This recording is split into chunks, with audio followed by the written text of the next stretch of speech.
बातों में वंदना गुप्ता का आप सभी को बहुत-बहुत स्वागत और अभिनंदन है। दिल की बातें वो प्लेटफ़ॉर्म है, जहाँ पर हम हमेशा मिलवाते हैं समाज की उन महान हस्तियों से, जो समाज के उत्थान के लिए कुछ महत्वपूर्ण कर रहे हैं। आपके व्यक्तित्व का सबसे महत्वपूर्ण पहलू होता है आपकी वाणी, क्योंकि सुंदरता तो सिर्फ बाह्य आकर्षण है, किंतु वाणी किसी के भी हृदय को जीत सकती है। तो वाणी की धनी, कलम की धनी, ऐसे ही शख्सियत से आज दिल की बातों की education the key to success की सीरीज में मैं आपसे मिलवाने जा रही हूँ। ये महान शख्सियत हैं, एक एजुकेशनिस्ट, एक YouTuber, a poetess, an author, a motivational speaker and the list goes on. इस महान शख्सियत के लिए मैं जितने शब्द बोलूं शायद मेरे पास उतने एडजेक्टिव्स कम हो जाएंगे। एक पुरानी कहावत है, यथा नाम तथा गुण। तो मधु के समान मीठी और गुणकारी श्रीमती मधु खरे को मैं ससम्मान दिल की बातों के मंच पर आमंत्रित करती हूँ। Welcome Madhu ji to our show Dil Ki बातें। हार्दिक अभिनंदन वंदना जी, मुझे बहुत खुशी हो रही है कि दिल की बातें में हम आपके साथ है और करेंगे दिल की बातें। सबसे पहले मैं मधु जी को एक बहुत बड़ा सा थैंक यू देना चाहती हूँ, क्योंकि मैं हर बार एक संदेश देती हूँ कि आप में से दर्शकों में से जो भी मेरे चैनल में आना चाहे वो अपना डिटेल्स हमें कमेंट बॉक्स में डालें, और ऐसा ही कुछ किया मधु जी ने। मधु जी ने मुझे अप्रोच किया और मुझे इस बात के लिए गौरवान्वित किया कि मैं इतनी सुपर टैलेंटेड हस्ती को सबसे रूबरू करवा सकूं। तो जैसे ही मधु जी किया है, आप में से भी अगर किसी को मुझे अप्रोच करना हो तो वो मुझे कमेंट बॉक्स में अपनी डिटेल्स डालें, और इन महान हस्तियों में से कोई भी आपसे मिलने से मिस ना हो जाए, तो अगर आपने अभी तक मेरा चैनल सब्सक्राइब ना किया हो तो उसे तुरंत कर लें और बेल आइकन का बटन दबाना मत भूलें, ताकि कोई भी नोटिफिकेशन मिस ना हो जाए। तो मधु जी जो है सोशियोलॉजी और एजुकेशन में पोस्ट ग्रेजुएशन किया, उसके बाद बीएड कॉलेज की लेक्चरर रह चुकी हैं, और इस समय अपनी कलम से ताबड़तोड़ इतना अच्छा संग्रह हम प्रकाशित हो रहे हैं इनके कि वो आपको धीरे धीरे मधु जी बताएंगी कि क्या क्या ये कर रही हैं हमारे समाज और हम सब के लिए। तो मधु जी, जैसा कि मेरी आपसे बातचीत हुई और थोड़ा सा मुझे आपके बारे में पता है कि आप बहुत सारे लीडिंग न्यूज़पेपर्स और मैगजीन्स की कॉलमिस्ट भी रह चुकी हो, तो ये जर्नी आपकी कैसे शुरू हुई, इसके बारे में थोड़ा सा ज्ञान हमें दें। बिल्कुल, मैं थोड़ा सा ही बता पाऊंगी क्योंकि सफर बहुत लंबा होता है और उसमें बहुत सारी चीजें होती हैं। मेरा सफर बचपन से लेकर आज तक बहुत खुशनुमा, बहुत अच्छा रहा है। लाइफ में बहुत चैलेंजेस आए, सब कुछ आए, पर God has always been with me, क्योंकि कहीं ना कहीं मैं आध्यात्म से पूरी तरह जुड़ी रही हूँ और शुरू से मुझे लिखने का, पढ़ने का और इन सब चीजों का शौक रहा। स्कूल में भी मैं सारे फंक्शंस में पार्टिसिपेट किया करती थी और कॉलेज में भी यही रहा। जब मेरा पढ़ाने का सफर शुरू हुआ तो मेरी जिंदगी एक दूसरे ही मोड़ पे आई और मैंने पढ़ाना बहुत एंजॉय किया, क्योंकि जो मेरे स्टूडेंट्स थे वो मुझे बहुत प्यार करते थे जितना मैं उनको करती थी। और कॉलेज की पढ़ाई जब मैंने बीएड के स्टूडेंट्स को पढ़ाना शुरू किया तो वो बच्चे मेरे साथ स्टूडेंट से ज्यादा वो मेरे दोस्त थे, क्योंकि वो मेरे साथ वो सब कुछ शेयर करते थे जो शायद वो किसी के साथ न कर पाए। और शेयर इसलिए करते थे कि कहीं ना कहीं उनको ऐसा नजर आता था कि मैं उनकी समस्याएं बहुत अच्छे से सुलझा दूंगी। और ऐसा हुआ भी कि उन बच्चों के जीवन में वो जो मेरे स्टूडेंट्स थे, जिनको मैं बच्चा कह रही हूँ, हालांकि वो बच्चे नहीं थे, बीएड जब करने आते हैं तो बड़े होते हैं, समझदार होते हैं, काफी उनमें से मैरिड भी होते हैं, पर उनके जीवन में बहुत परिवर्तन आए और बहुत उनको अच्छा लगा। आज भी मेरे साथ कनेक्टेड हैं मेरे स्टूडेंट्स और मुझे बहुत अच्छा लगता है। इसके अलावा मैंने अपनी जिंदगी में बहुत कुछ, एस्ट्रोलॉजी, पामिस्ट्री, वास्तु, क्योंकि हमेशा इस कॉस्मोस को जानने की इच्छा बचपन से मेरे अंदर थी। रात में भी तारे सितारों को देखना शायद मेरा बहुत प्रिय समय बिताना होता था। वास्तु पर मैंने 2 किताबें लिखी हैं जो मेरी पब्लिश हुई हैं, और वास्तु कंसल्टेंसी मैंने जब करी तो उसमें मुझे बहुत अच्छा लगा, क्योंकि जब मैं किसी के घर जाती थी कंसल्टेंसी के लिए तो मैं पहले ही बता देती थी कि समस्याएं क्या हैं। और जब वो लोग कहते थे कि हाँ बिल्कुल हम इन्हीं समस्याओं से जूझ रहे हैं, तो मुझे बहुत अच्छा लगता था। और फिर उनका समाधान पूरी तरह साइंटिफिक। वास्तु के ऊपर जो किताबें आपने लिखी हैं वो हम लोगों को कैसे प्राप्त हो सकती हैं? आपको अमेज़न पे मिलेंगी। अमेज़न पे मेरी बुक्स हैं ये, और बेस्ट सेलिंग बुक्स हैं। 8th एडिशन निकल चुका है। और आप जब चाहें तब अमेज़न पे ऑल अबाउट वास्तु एक बुक है मेरी, और दूसरी उसी का हिंदी अनुवाद है। उसके प्रश्न उत्तर हैं उसमें, जो कि आप ले सकते हैं और उससे अपने जीवन में काफी परिवर्तन ला सकते हैं। तो मैं इन बुक्स का डिस्क्रिप्शन बॉक्स में आप सबको मिल जाएगा। तो आप में से भी जो मधु जी की वास्तु के ऊपर जो लिखी हुई ज्ञानवर्धक पुस्तकें हैं वो आप ले सकते हैं और उससे ज्ञान का अनुभव प्राप्त कर सकते हैं। तो मधु जी, अभी आपका एक 101 रचनाओं का संकलन अनुभूतियां भी पब्लिश होने वाला है। उसका विषय और सार के बारे में हमारे दर्शकों को थोड़ा बताएं। मेरी कविताएं अपने आप में अद्भुत हैं, अनूठी हैं और बहुत खास हैं, क्योंकि मेरी कविताएं आपके जीवन के लिए महत्वपूर्ण हैं।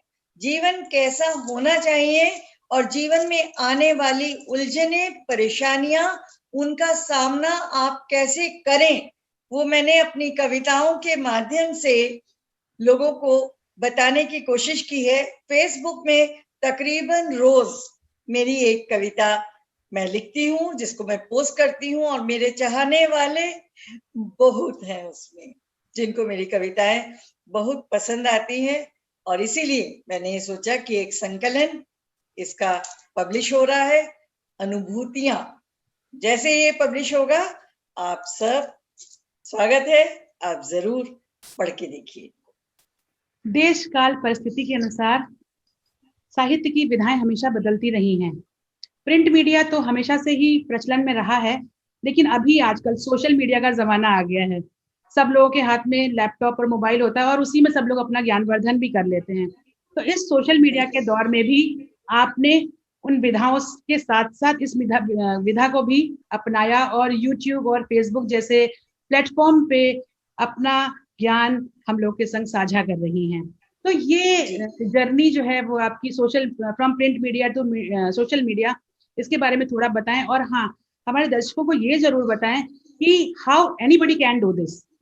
मतलब एक कहावत है ना कि if I can do why can not you, तो वो भी आप साझा करें। बहुत बहुत मेरे दिल के करीब जो प्रश्न है वो ही आपने पूछा है, और मुझे बहुत खुशी हो रही है। मुझे ऐसा लगता है कि YouTube चैनल जो मेरा है गुलदस्ता, वो आज बहुत लोकप्रिय हो चुका है और उसको बेस्ट यूट्यूबर का अवार्ड मिल चुका है, इंस्पायरिंग यूट्यूबर अवार्ड। और ये चैनल जब हमने शुरू किया था तो हमारा एक ही मकसद था। मेरा आप सबसे एक ही कहना है कि आप कोई भी कार्य इसलिए मत कीजिए कि आप धनी हो जाएंगे या पैसा मिलेगा उसमें आपको, या शोहरत मिलेगी या नाम मिलेगा। आप जो भी कार्य करना चाहते हैं वो ये सोच कर करिए कि आपके माध्यम से लोगों को, समाज को, देश को और पूरे संसार को क्या लाभ मिल सकता है। इस उद्देश्य से ही हमने ये YouTube चैनल शुरू किया। और YouTube चैनल शुरू करना बहुत साधारण सिंपल काम है, जो हर वो व्यक्ति कर सकता है जिसके पास एक मोबाइल है। बस मोबाइल के माध्यम से ही हमने सारे वीडियोस बनाए, और इसमें सच्ची प्रेरक कहानियां, जिसके मैं कहूंगी कि क्रिएटर है मेरे हस्बैंड, जो सच्ची प्रेरक कहानियों पर उनकी 8 किताबें पब्लिश हो चुकी हैं। और उनकी इन किताबों को, काफी किताबों को मैंने ही अनुवादित किया है हिंदी में। तो बस एक छोटे से मोबाइल के माध्यम से आप बनाइए वीडियोस और अपने चैनल YouTube में आप डालिए, और आपको बहुत इसमें लोकप्रियता के साथ साथ आपको बहुत अच्छा लगता है जब आपको पता चलता है कि आपसे लोगों के जीवन में परिवर्तन आ रहा है, लाभान्वित हो रहे हैं, और वो ये सोच रहे हैं कि अगर वो कर सकते हैं तो हम क्यों नहीं। इसी उद्देश्य से मधु जी मैंने ये चैनल शुरू किया है कि आप जैसे महान हस्तियों से मिलकर अगर किसी एक व्यक्ति का भी जीवन में थोड़ा सा बदलाव आ रहा है, थोड़ी सी उन्नति आ रही है, तो मेरा ये प्रयास सार्थक और सफल होगा। तो bless me for this motivational journey. 100%, 100%.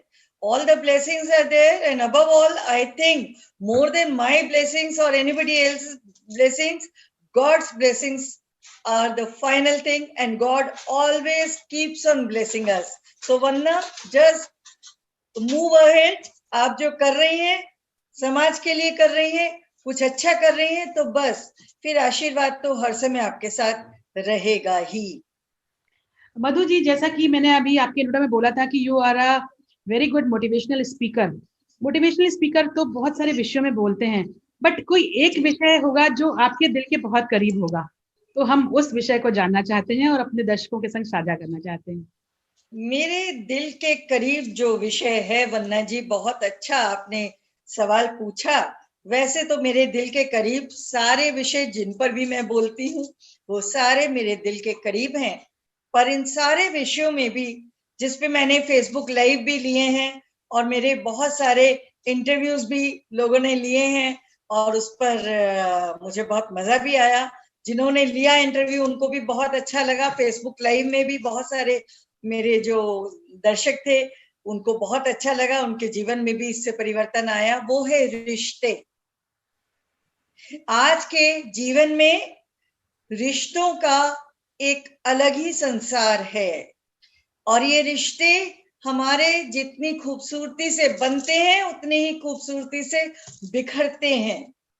मेरा एक ही प्रयास रहा है हमेशा कि इन बिखरे हुए रिश्तों को, इन टूटे हुए रिश्तों को हमें छोड़ना नहीं है, इन्हें हमें अपने साथ लेकर चलना है और लेकर चलने के लिए हमें इसके साथ बहुत प्रेम, केवल प्यार ही देना है। अपना अहंकार खत्म करना है, प्यार से इन रिश्तों को बनाने की हमें कोशिश करनी है। बहुत अच्छा संदेश दिया मधु जी ने। और इसी श्रृंखला में मैं एक लाइन अपनी तरफ से जोड़ना चाहूंगी कि रिश्ते वाकई बहुत अनमोल हैं और इन रिश्तों को मेंटेन करने के लिए हमें सिर्फ दो चीज पे ध्यान देना होगा। हमें अपना अहम और अपना वहम छोड़ना पड़ेगा। ना अपने अहम से के ऊपर से हम ईगो रखें और ना ही किसी के ऊपर संदेह करें कि उसका मंतव्य क्या है। मधु जी, बातें तो करने का मन तो इतना हो रहा है कि आपके पास तो इतना नॉलेज का भंडार है कि वो हम कितना भी लें वो गागर में सागर भरने के बराबर हो जाएगा। अभी फटाफट हम एक रैपिड फायर राउंड आपके संग कर लेते हैं जिसमें कि थोड़ा सा ज्ञान हम और बटोर पाए आपसे।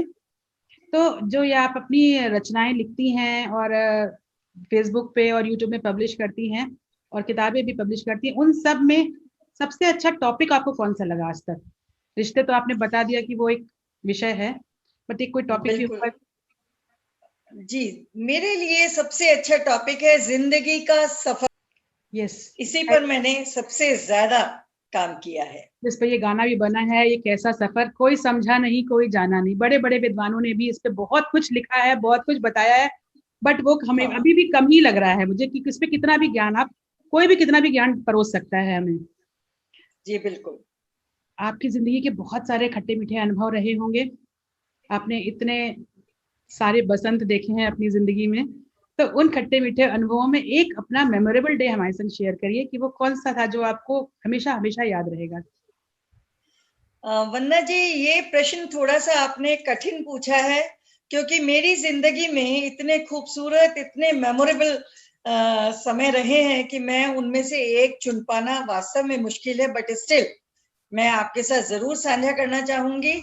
और वो सबसे खूबसूरत जो दिन है वो मैं बताना चाहूंगी कि जब मुझे देखने मेरे जो इस समय पति हैं मेजर प्रदीप खरे, जब मेरा विवाह का समय आया तो ये पहले व्यक्ति थे जो मुझे देखने आए थे। और हमारे परंपरा में शादी होना बहुत कठिन होता है और उस जमाने में और ज्यादा कठिन था। मैं अपने घर में सबसे छोटी प्यारी बच्ची, पर कहीं ना कहीं अपनी दोनों बहनों के मुकाबले सुंदरता में बहुत कम थी। पर खैर, जब ये मुझे देखने आए तो मुझे कोई उम्मीद नहीं थी कि पहली बार में ही रिश्ता तय हो जाएगा। मेरे पति और मेरे देवर मुझे देखने आए थे, और जब इन्होंने देखा और जो भी बातचीत हुई वो तो मैं ज्यादा लंबा नहीं बता सकती, पर जब मेरे ससुर जी ने मेरे हाथ में शगुन का कुछ लिफाफा मुझे दिया तो बस मैं फूली ना समाई। बल्ले बल्ले। तो that was a memorable moment for me. और आपकी जर्नी तो बहुत ही वेरिड रही है, बहुत सारे चैप्टर्स में आपने काम किया है। तो इस वेरिड जर्नी में बोलते तो हैं एकला चलो रो, बट ऐसा होता नहीं है। हमें हमेशा किसी न किसी सपोर्टर, किसी मोटिवेशन की जरूरत पड़ती है। तो आपकी जर्नी में आपका बेस्ट सपोर्टर कौन रहा? मेरा बेस्ट सपोर्टर वैसे तो परमेश्वर है ही, ईश्वर तो है ही, पर मेरे पति किसी ईश्वर से कम नहीं है मेरे लिए, और उन्होंने हर कदम मेरे साथ इतनी खूबसूरती से, इतनी सुंदरता से काम किया है और मुझे हमेशा सपोर्ट किया है। मैं उनकी दिल से आभारी हूँ, शायद मेरे पास शब्द नहीं है। मैं भी ईश्वर से प्रार्थना करती हूँ कि may this love bonding remain till eternity. Thank you so much. And Madhu ji, अब हम आपसे एक बहुत ही इम्पोर्टेंट सवाल पूछने जा रहे हैं कि आप हम जैसे लोगों के लिए और हमारे यूथ एस्पिरेंट्स के लिए और हमारी आने वाली पीढ़ियों के लिए, जो कि आजकल बहुत ही ज्यादा स्क्रीन सेवी हो गए हैं, उनके लिए क्या मैसेज देना चाहेंगे?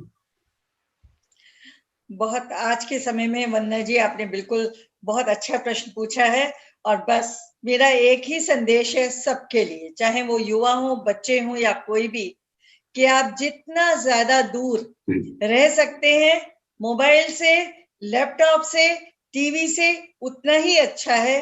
पर फिर भी बहुत कुछ अच्छा हमारे मोबाइल में है, बहुत कुछ अच्छा हमारे इंटरनेट पे है, गूगल में है, टीवी में है, रिमोट आपके हाथ में है, कंट्रोल आपके हाथ में है।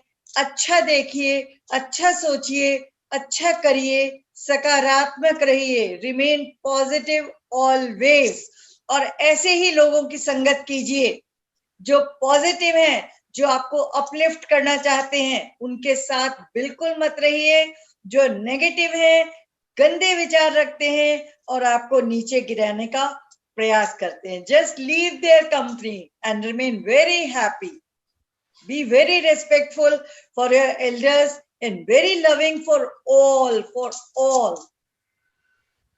बहुत सही कहा मधु जी ने कि science servant but a bad master. तो इसलिए साइंस को हम अपने हाथ में कंट्रोल में रखकर उसका यूज करें, ना कि उसके द्वारा मिसयूज हो। बिल्कुल। अपने जीवन की तुलना किसी के साथ भी नहीं करनी चाहिए। सूर्य व चंद्रमा के बीच में कोई तुलना नहीं है। जब जिसका वक्त होता है तब वो चमकता है। इसलिए आप अपनी अंदरूनी शक्तियों को पहचानिए, अपने वातावरण को पहचानिए और अपने को कंपैरिजन ना करते हुए बस आगे बढ़ते चलिए। यही मधु जी का संदेश है और यही मेरा संदेश है। Age is no bar, anybody can do it and any time he और she can do it. Madhu ji ने इतनी अच्छी बातें हमें बताई, इसके लिए हम अपनी चैनल की तरफ से और आप सभी की तरफ से मधु जी का बहुत बहुत शुक्रिया अदा करते हैं और मधु जी से प्रार्थना करते हैं कि वो ऐसे ही हमारा मार्गदर्शन करते रहें और जल्दी ही जब इनकी किताब पब्लिश हो जाएगी अनुभूतियां, और इनके पास इतना सारा ज्ञान का भंडार है जो कि एक ही एपिसोड में कवर कर पाना मेरे लिए तो नामुमकिन है, तो हम जल्दी ही मधु जी से दोबारा मिलेंगे और आप लोगों से भी उनका ज्ञान साझा करवाएंगे। Thank you Madhu ji for blessing us and giving us so much of knowledge. Thank you, Vanna ji. I'm really proud to be part of your interview, and all my blessings to all my listeners. Thank you.